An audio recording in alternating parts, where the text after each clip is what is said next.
Mindset, it's everything. Check it out. Mindset is everything. This is my home office.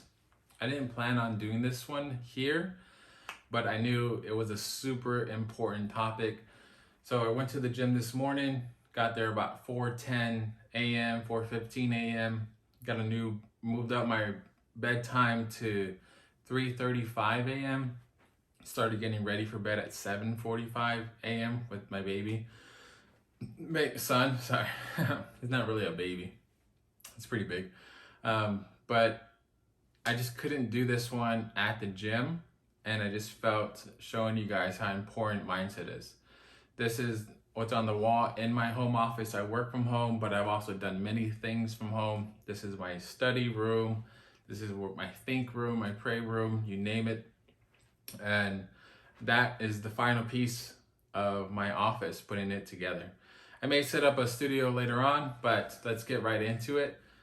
If your mindset isn't correct at the beginning, if your mindset isn't something you're working on consistently, working out that mental toughness, that grit, that not being a victim mindset and taking whatever's in front of you sort of like an obstacle is a way, but not so stoic to say, like some of the books out there.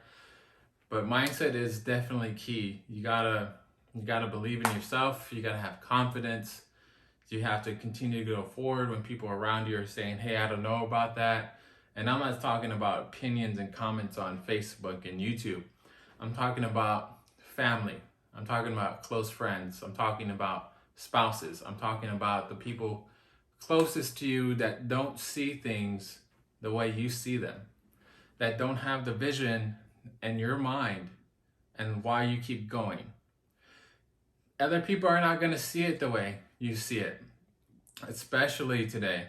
But there's so much going on, and this is not like a, oh, woe is me moment. I'm just saying, if you can't shut off those outside voices, those outside opinions, because sometimes you're letting other people's opinions, whether they're vocal or not vocal, you're like, what if they think this, or this person would say this, but they never even said it?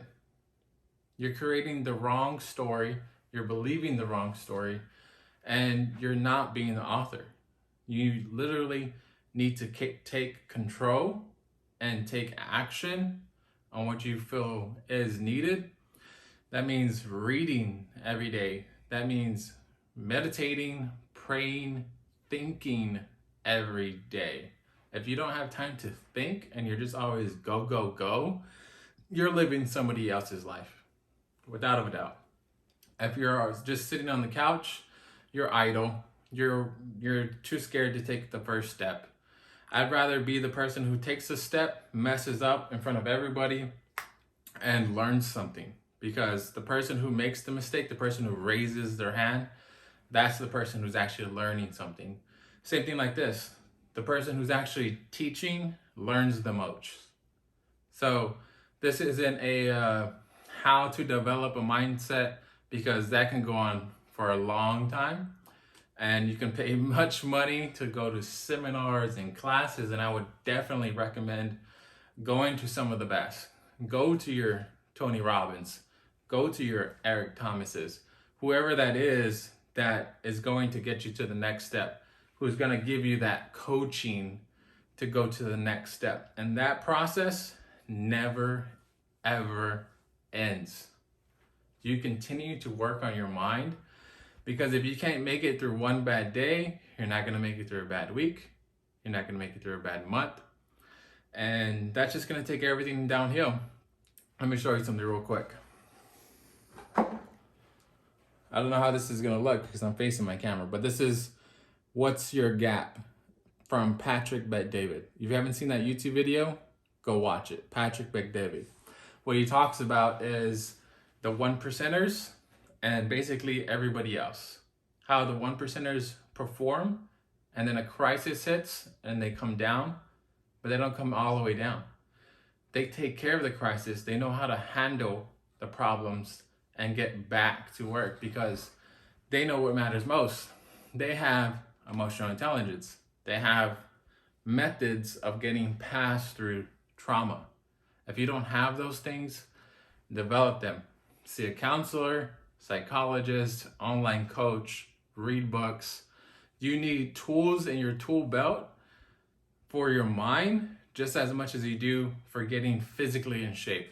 Cardio is a tool. Weight training is a tool. Circuit training is a tool. Fasting is a tool. Diet is a tool. All of these things are tools. So if you don't have the right tools for your mind, meaning visualization, meditating, prayer, self-talk, those things are what's going to help you out honestly the most. And everything. Getting in shape is cool because it's going to give you more physical energy. But you know what? If you don't have confidence, you're never going to take a step and actually take a risk. Take a chance on yourself and that opportunity, whatever that opportunity is. Because you're going to look in the mirror, you're going to be like, I look good, I feel good. But in your mind, you have no control at all. And if you can't get that correct, you're going to struggle. You're going to struggle. If you can't tell yourself, hey, I'm going to bed at 9 p.m. and not go to bed at 9 p.m., you're lying to yourself. If you're hitting snooze because you said you're going to wake up at 5:30 a.m., first thing you're doing in the morning, you're lying to yourself. This sounds so minor, but you need to be honest with yourself. And I'm a big, I'm so huge on brutal honesty. Not with your friend, not with your wife, with yourself. Be honest with yourself, what you're short on, what you need to work on, your shortcomings, everything you suck at, get better at. If you want to get better at, you don't need to get good at everything, but if you want to get good at something, get good at it, work at it.